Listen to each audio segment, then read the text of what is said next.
Ladies and gentlemen, welcome back to the stream. My name is Matt Bailey, National Ambassador for the Scotch Malt Whisky Society. So great to have you on.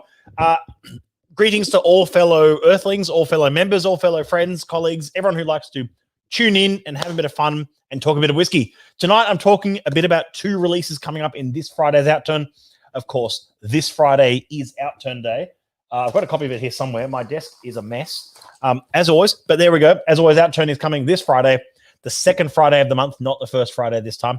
My eyes are watering a little bit, by the way. I'm sorry. I just got an aroma from my my dinner. This is Outturn. This is this Friday. Super exciting to have the full festive Outturn available to all members this Friday. It's extraordinary Christmas presents. We've sent a physical copy to everyone just in case. And it's a really exciting edition. 48 pages, over 35 gifts included within all these lovely casks. There's something for everyone in this issue. That's what I love about this particular issue, is that we've got everything from as low as $129 for one of our new release single cask gins, all the way up to $1,295. So 10 times the price, which is a which is, you know, well, 129 to 1295, 10 times. But one of them is a Vaults collection bottling for 38 years old, and one of them is a 0-year-old gin. So, you know, something for everyone in that issue of Outturn coming up this Friday. Very excited. However, I'm also very excited to taste through two of those releases that I have in front of me here today. I'm going to bring this up so you can see it on the screen a bit better. But here's my little screen, and here's our two releases for tonight. And I really appreciate you tuning along and having a bit of fun with me tonight and tasting these and seeing what this is all about. And we're going to start with 93.132 burnt berries and scorched cherries. So I'm just going to scroll to that. Here we go. Let's start with that one. And I'll do that so we can still see it on the side there.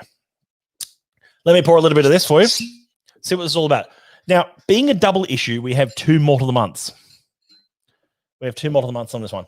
We have the 80.14 and the 93.132. Two Malt of the Month because it's a double issue. It's a November and December issue for Outturn this month, coming up this Friday. So really exciting that we have two different Malt of the Months to share with you. This is not both Malt of the Months. I've already done a review of the 80.14, which you can check out on our channel on SMWS Australia on YouTube or on our group. All the videos are in the videos tab on the group. So hi, Matt and all. Thank you, Matt and all. I don't know who that is, but thank you so much. Mark Teague, of course, good to see you. And we love 93 just as much as fresh cuts. Ooh, it is a bit of a fresh cut. If you're referring to my hair, I got a haircut about 3 or 4 days ago, so that might be it. It's not looking particularly impressive today, though.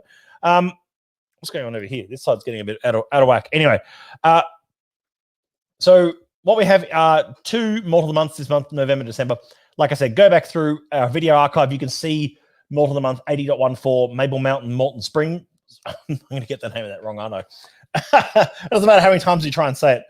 Maple Syrup Mountain Spring, 80.14. Lovely whiskey. Seriously, like, as I said in the blurb for it in Outturn, it's a bit like the kind of that particular whiskey is like something you want on the table on Christmas lunch. It's a lunchtime dram. It's a lovely, light, brisk lunchtime dram.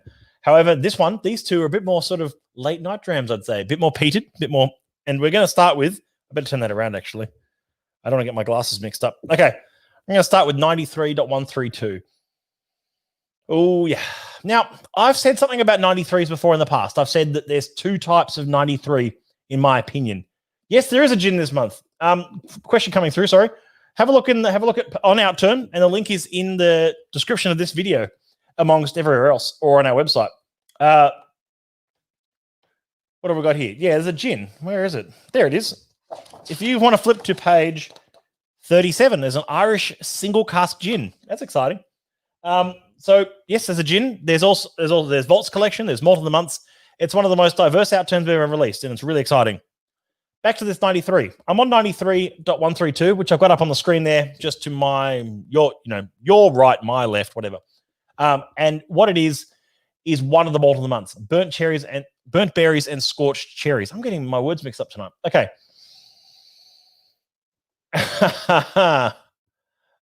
Stream is dropping the ID for some reason. Darren here. Oh, okay. I don't know why. Darren, I always love seeing you in here. I'm not sure why the ID is dropping. That's okay. StreamYard does that sometimes. Good, because I heard whiskey was dead and gin is the future. Scott, is that you? Is that you, Scott? Is that you, Scott? Look, I'm immune to your trolls at this point. Jesse says, I would have thought that a brandy would have been more appropriate for this time of year. Brandy can work, but I'll tell you what, something. I'll tell you something, Jesse. I prefer to cook with the brandy and drink with the whiskey. And I'll be honest, like I love soaking a Christmas cake in brandy. You can soak it in brandy for a while. Brandy and butter, soaking it up. However, I like to drink whiskey at Christmas and soak in brandy. A very boozy Christmas, all in all. You must be listening to Trump's advisors. I don't know what that means. I don't think I am. I don't think he has advisors. I think he just does whatever the hell he wants. Okay, so what I've got here is 93.132 burnt berries and scorched cherries, an 11-year-old peated whiskey from Campbelltown. I'm going to show you some lovely photos of this distillery. Here we go. I've took all these photos myself last year when I was at the distillery. There's one of the I guess accessible warehousing rooms there to see some of the barrels. Bit of a tourist barrel in the middle there, but it doesn't matter. It's so exciting being at the actual distillery and seeing everything in action. Quite sort of dumpy stills you can see there. The shape and size and the line arm and everything, all the aspects of the construction of the stills plays a huge part in the overall flavor and construction of that spirit from the distillery. So and I took this photo. This is of course the mill. This is a grain mill here. It's all very old school. Nothing much has changed at this distillery in a long time. Nothing much has changed. And there's the old mash tun. That mash tun's probably been there since the 1960s or something. Like it's very much an old school distillery in every aspect of the word. I want to make sure I'm gonna miss something here. Anyway, and there's the outside of the distillery. Yes, that weather is not photoshopped. That's what it actually looked like the day I was there. Fantastic distillery to visit. And that was my backyard of where I was staying. And that's what I was jamming on, 93.110 at the time, a 7-year-old oily and coastal. But that brings me back to my remarks before about how there's two types of Glen Scotia. You've got your peated runs, and we've got our unpeated runs. Now they're very different whiskeys entirely. The unpeated ones for us often fall into the oily and coastal profile, and the peated ones often fall into lightly peated or peated. This is definitely on the peated end. This is a funky, fun, diesely, salty, seaweedy kind of dram right here. But I get what the panel meant by burnt berries, like getting a blowtorch and charring some berries, and it's like scorched cherries as well, like scorched maraschino cherry. There's a lot going on the nose on that. It's the first pour of this, the neck pour on this whiskey didn't reveal too much to me at first. It took me a while to really get into this one.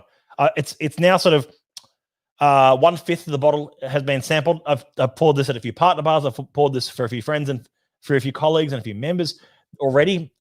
So it's already had a little bit of time to open up. But there's this one is there's definitely some like cherry notes in there, which I can't quite get over. It's amazing. It says on the front, charred raspberries and burnt cherry pie. Joined Brazil nuts, rock pools, salty seaweed, and barbecued lobster while sipping mojitos. Bit of a mojito note, I'll agree as well. I knew it was you, Scott. I knew it was you. That's fine. How far has whiskey technology truly come? Are there any main leaps in history that we should know of as whiskey enthusiasts? Jesse, that's an amazing question. I'm going to dig into that for a second. Impromptu, of course. So I'm going to get some things wrong, I'm sure. Anyway, but how far has whiskey technology truly come?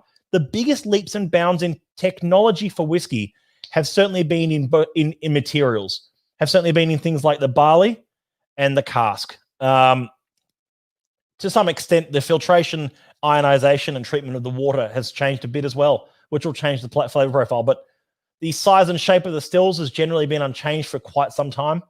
And the distillers are often replicating, if not, if they replace something, they like to replace something with the same again, or something that won't change the flavor profile of the spirit. The overall spirit character from distilleries, I'm sure, hasn't changed a lot, but it has in some ways. I mean, whiskey is always changing.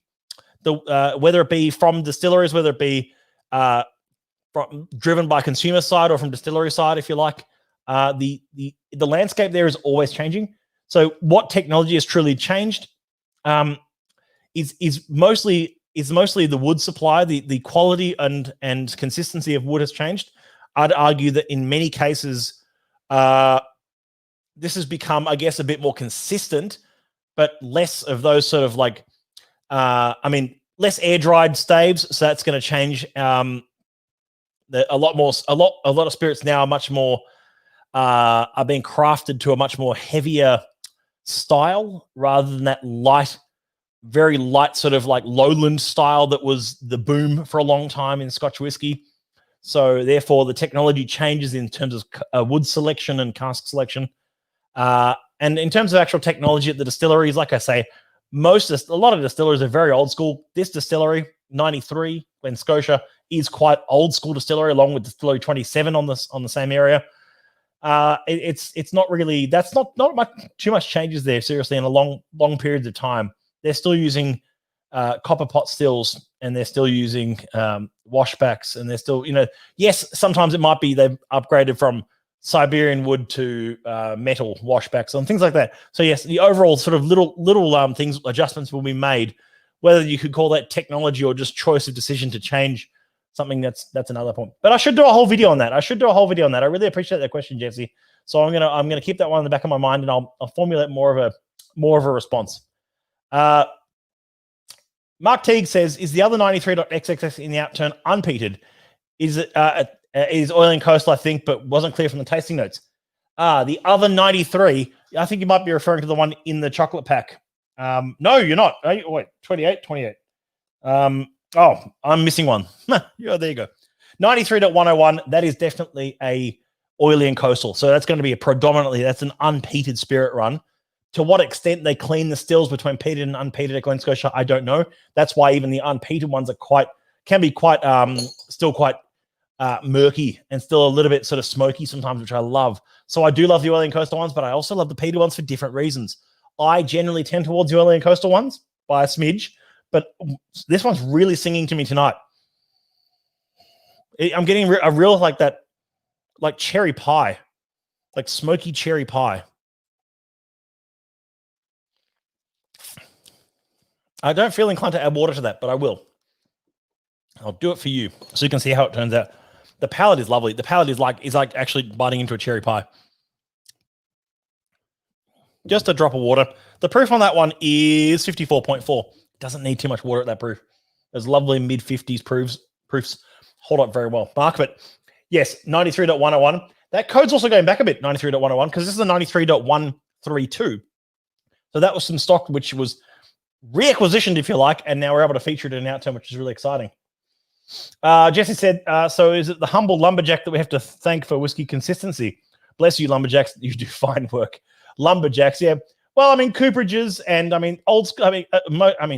Technology at cooperages where the casks are built hasn't really changed much either. There's bits and bobs to help, some of the more backbreaking aspects of work and sort of speeding things up. But if you visit Speyside Cooperage, which is where most of the casks in Scotland come out of, you'll see that it's still, the casks are still made by hand.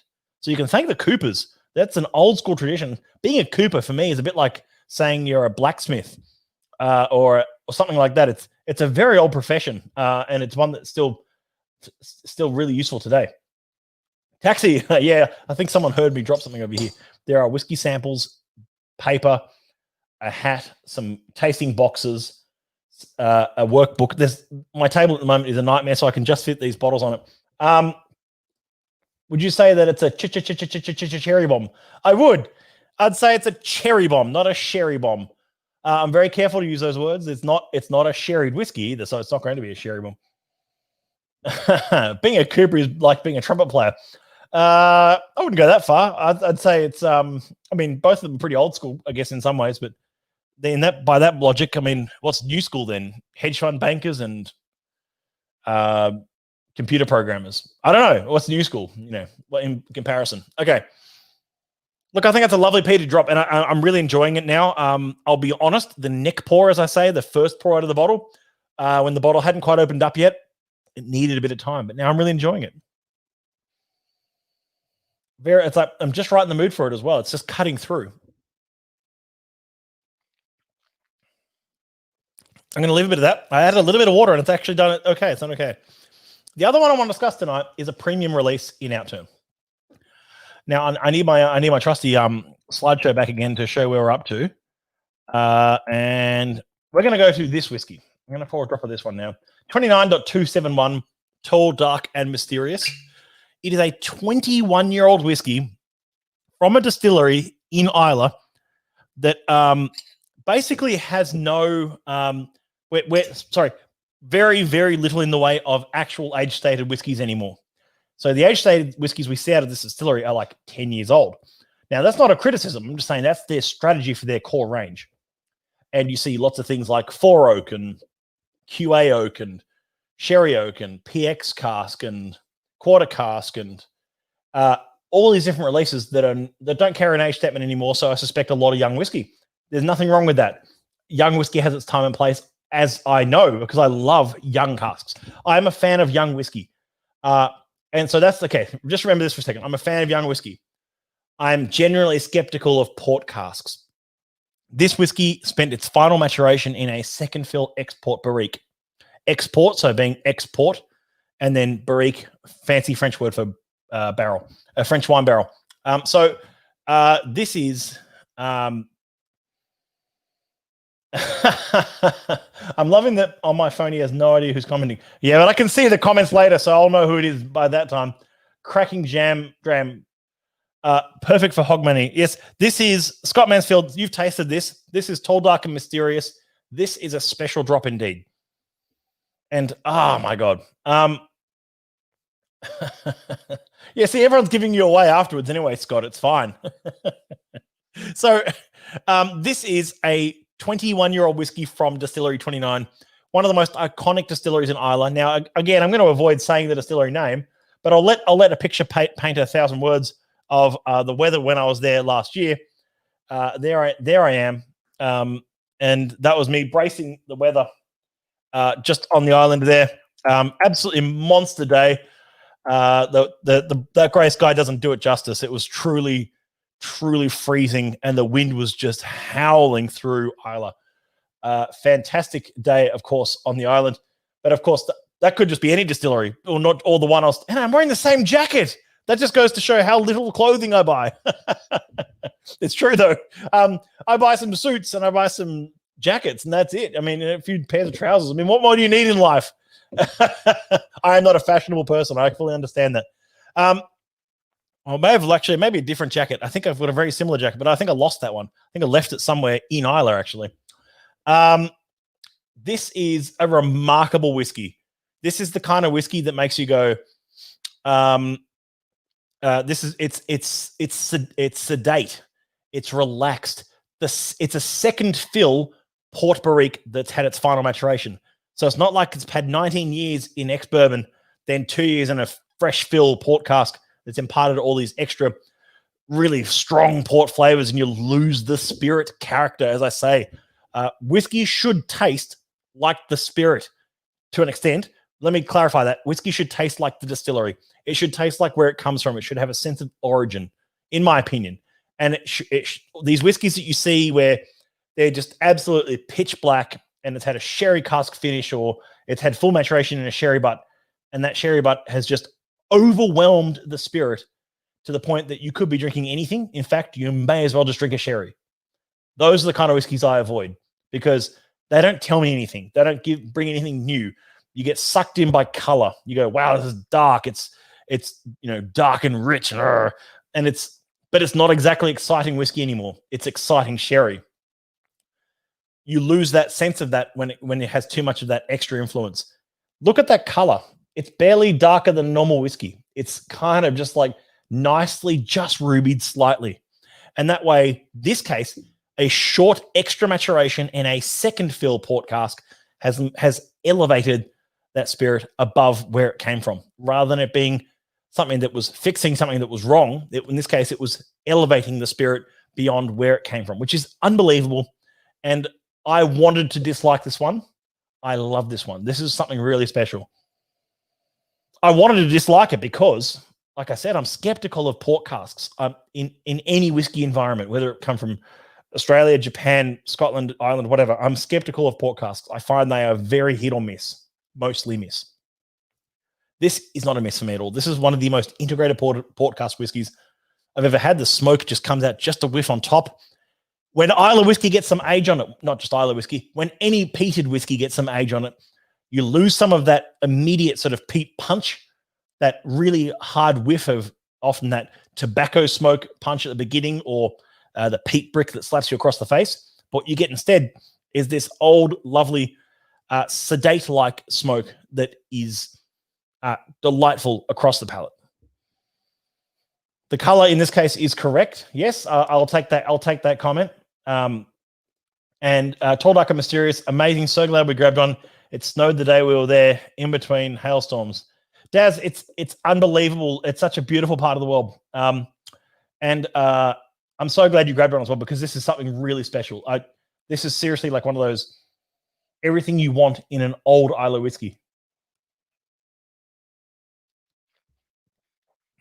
Can't go wrong with that. Yes, there's a comment here that says, can't wait to try it in Outturn tasting pack tomorrow. That means you've got one of the whiskey and almond tasting packs tomorrow night. I think, is that tomorrow night? You know better than I do at this point. No, it is tomorrow night. Of course it's tomorrow night. I was getting my nights mixed up. So, yes, tomorrow night is a whiskey and Outturn preview, where they sent out, I think, 6 or 7 samples of Outturn. And there's a few in there I've not tasted yet. I have tasted this one, but I'm tasting it right now. But there's a few in there I haven't tasted, and I'm really excited to do that because I get to see all the amazing flavors coming up in Outturn tomorrow, which is, well, a lot of them anyway. And so just a huge shout out, by the way, and I know I do it all the time, but a huge shout out to our Melbourne members, to our Victorian members, I should say, in general, and a big shout out to both the Lost Ones in Ballarat, fantastic partner bar, and Whiskey and Almond on 270 Russell Street in the city, fantastic partner bar. Big shout out to you both, because you've been doing it tough, especially Whiskey and Almond in the city. Melbourne seems to have done worse in terms of the restrictions than regional Victoria, but really, like, big shout out to you both, because it's great that Whiskey and Almond is now reopened, and they're taking bookings on their website. They can only fit a maximum of something like 11 people or something in the venue, so well worth going onto their website and making a booking to get into the bar. They've got a bunch of things from Outturn, as well as what they took from the pack. They took extras, so they've got plenty of good whiskies on the bar at the moment.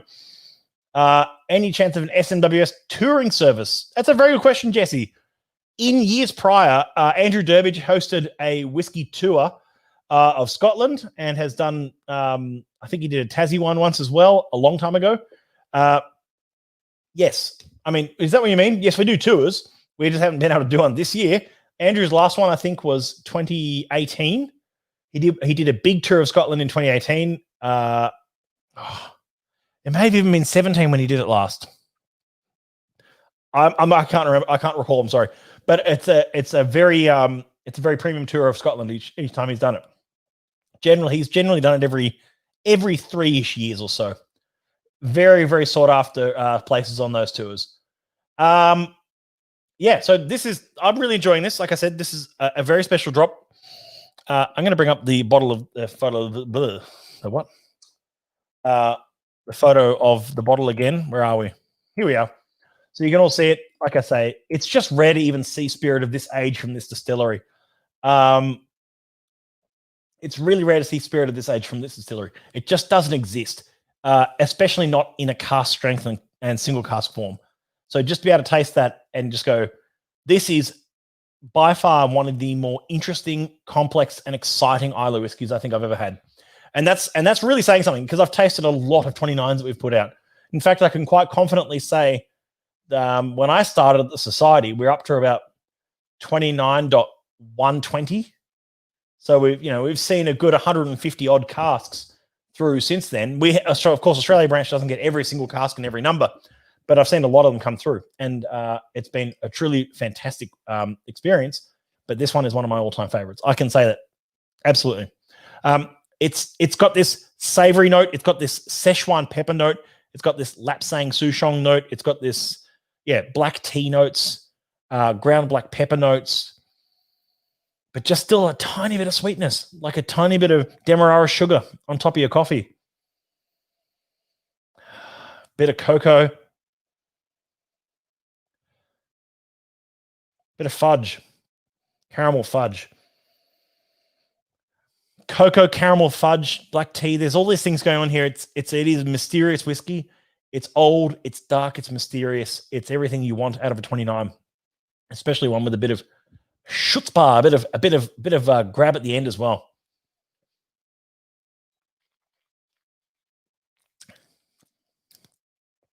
Oh, the palate is juicy fruits, old juicy fruit chewing gum. And going back to the nose after another sip, cigar ash, like old Cuban cigar ash.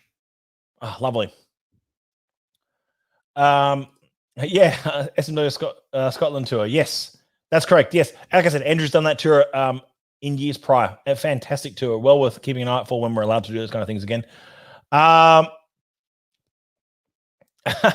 Daz, I'm going to need you to fly. Actually, if you've got a spare, hell, I'd even settle for a 707 or at this point. If you've got a spare, I'd prefer a 777 or an A380 or something. If you've got a spare plane that we can get a big Australian membership contingent over to Japan, that'd be great. We are looking at things like that, of course, leading into next year. But it's all just sort of hands, we sort of sit on our hands a little bit with the tour side of things. It needs to be unique. It needs to be above and beyond anything else that is on offer. In previous years, Andrew's tours have been things like, they've been sitting in a cask room out the back of Ardbeg with Mickey heads. Like, you can't just do that. You've got to have a relationship with Mickey, and you've got to know Ardbeg, which Andrew does. So it's kind of like finding those experiences is what society does best. As I talked about before, we are part, and we talked about with Dr. Andy last week, society is part of the industry. It's not at the periphery of. We're not working against distillers' best interests. We're working for all best interests of the growth of the category. I don't get too fuzzy about this, but it's true. I'd be up for that trip. Me too. It'd be amazing. And got to play it safe in the hospitality and tourism industry, especially now. Jesse, that's my point exactly. The best thing you can do to support the struggling hospitality industry at the moment is to go and visit your local partner bar. Go visit your bar, buy some whiskey at the bar, have a chat with them, have a small feed. You know what? A few drinks and a good meal doesn't need to cost you the earth. So you can have a lovely night out. And if you're going out, play it safe, of course. Do all the right things depending on where you're living. We're all getting sort of used to that kind of mantra these days. But just going out, going for a meal somewhere, getting some takeaway, whatever you want to do, just whatever you can do to support your, especially Melbourne at the moment. We've been pretty lucky up here in Sydney. But Melbourne, if you can get out and go and visit some of your partner bars, I thoroughly recommend doing it. It helps them, and it means that they get to keep their staff, keep creating amazing experiences, and we can keep all of that going. That's exciting. So I'm going to take my time with this 29, and I'm not going to add water to it. I'm very, very funny about adding water to especially wine cask peated whiskies. I don't need them. I'm going to take my time with that one. In the meantime, those are my two very entry-level thoughts on these two releases coming up for this Friday. Outturn is this Friday. In case you didn't know that already, there it is. There's the cover. The link was in the description of this video if you wanted to grab one. If you have a look at Outturn, it is all out this Friday, the 13th of November. You log in. Make sure you're logged in. Make sure your credit card on file is up to date, of course. And then at midday, everything goes live. We also have, of course, the whiskey pack, I should say, the membership pack, which I've got one just here. That one's also going live on Friday as well. But if you miss out on this one, doesn't matter. This is an ongoing thing for us. Our whole new membership proposition. I've not actually given you a proper preview of this on live stream yet, so you'll need to stay tuned because I'll be doing that later this week. In the meantime, I told you there's a lot of stuff on this desk. In the meantime, have a great evening. Enjoy great whiskey. Sanjiva, and we hope to see you all soon. We'll leave with Joey's comment. Hopefully an SMWS event here in Melbourne early next year. Joey, you've read my mind. And I hope I can be there for it as well. I hope that Alex and I can put something really special on for you. Have a great night. Thank you so much for watching, and I'll see you all soon. Cheers.